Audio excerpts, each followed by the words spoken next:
Well, this February 12th is the International Day Against the Use of Child Soldiers, also known as Red Hand Day. It's commemorated around the world to raise awareness about the widespread use of children and teens in war. Now, that's currently the case in Haiti, where the number of children being recruited into armed groups and gangs has spiked by 70% over the past year. Solange Mougin and Yohan Dedera have more. What happens when the terror of gangs is so widespread that going to school becomes a danger?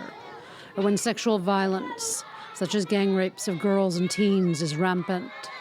In Haiti, hundreds of schools have shut their doors because of the armed violence, putting at risk the education of over 1 million children, according to the UN. Many of those children are then roped into gangs. 85% of the capital of Haiti is controlled by armed groups. It's an astounding case of insecurity for a capital city. Last year alone, child recruitment surged by 70%. So right now, up to half of all armed group members are children. With Haitian authorities struggling to fight the surging violence, Haiti is slipping into a state of chaos.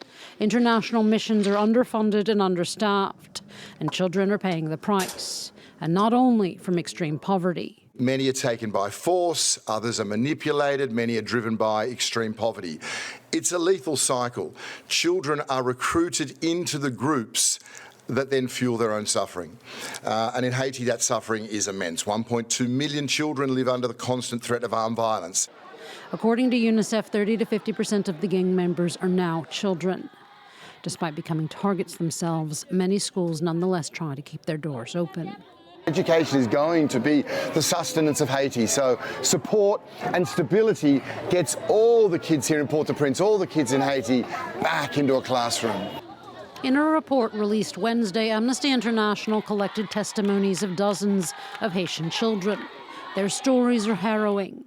Rape, abduction, famine, indiscriminate killings, and being left no choice but to submit to the gangs. We're going to talk more about the situation of child soldiers around the world with Rebecca Smith, the Global Head of Child Protection at Save the Children. Rebecca, thanks so much for taking the time to speak to us. Let's just start first with a question on the situation in Haiti. I mean, we just heard there that an estimated 30 to 50% of gang members are now children. Why is the situation so dramatic in Haiti at the moment? Well, I mean, around the world, I think there are many reasons why children continue to be targeted by armed groups. And we tend to think about recruitment as either being voluntary or involuntary, when actually it's much more complex related to the situation. If you look at, the poverty in the area or violence that's happening in communities where children and young people might be looking for, trying to protect their family members. There's many reasons why children are seeking, are going into armed groups, and by really understanding those reasons, then we can plan more effectively. We were just focusing there on Haiti with that report. I mean, what other countries are worst hit by the situation of child soldiers at the moment?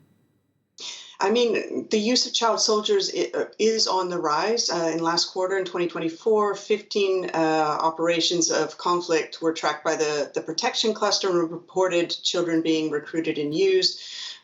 Colombia and other countries have also seen dramatic increases recently. How many child soldiers are there in the world today? Do we have any concrete numbers? In 2023, there were 7,751 verified cases of recruitment, and that's a slight increase from the cases recorded before, but obviously there is a huge amount of underreporting globally. And we know that, 1 in 6 children globally is currently living in conflict-affected areas, which is one of the most, the highest numbers that we've seen since World War II. Rebecca, what is your organization, Save the Children, doing to try and help all of these child soldiers that are still out there today? We have a very long history of working to address both the recruitment and use of children globally, both in really making sure that international law and human rights law is respected, but also in really coming up with a comprehensive support to stop recruitment from happening in the first place, looking at what are those risks to children. And then also for children coming out of armed forces and groups, how do we reduce the stigma around that? How do we support life skills? How do we support the reintegration with families and their community members? It's a complicated process, but it's incredibly important if we're going to support children as rights holders. Well, give us some more concrete examples. I know Save the Children has helped hundreds of kids in the DRC, for example. I mean, what did you do exactly? How did you help these children get out of these fighting situations and transition into more normal lives? I mean, one of the things that we end up doing is really trying to understand what is causing in this situation, in this place, the reasons for children joining armed groups. What are changes? What are differences, for example, with girls and with boys or other members of the community? Who's most at risk? How are we preventing that from happening? How are we really supporting case management, which is helping to transition children out of armed forces and groups? How are we supporting the kind of rehabilitation they need before placing them in family-based care? And then looking at their educational needs and trying to make sure that they are integrated in the community. It is a long-term process, but something we've been doing all over the world. Right. And I can imagine it's really two-pronged. I mean, there's not just the process of helping them find a new way to earn a living. There's also psychological help, which I imagine is massive. I mean, concretely, how are you dealing with those two aspects? So one of the things that we've been doing is really engaging community members and trying to make sure that they are understanding that children are children. There's a lot of stigma if you've been involved in a group, and the stigma if you've been pregnant or been really associated with those groups. So really trying to engage community members in a concrete way. Reintegration needs to be sufficiently resourced so that we can get that longer term support, and that we can really try and work with community leaders to help them speak out against this and to really recognize that the children and young people need to be part of this community.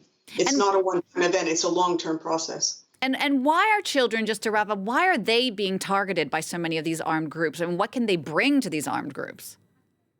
Well, I mean, a lot of them are looking for community. I mean, if you think about joining a gang in any country, like how are you, someone who is looking for the ability to do something, or they want to feel important, they want to feel that sense of belonging.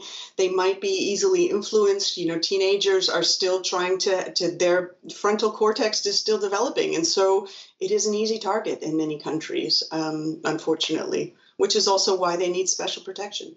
All right, Rebecca, thank you for that. And thank you for all of your work with Save the Children. Rebecca Smith. Thank you.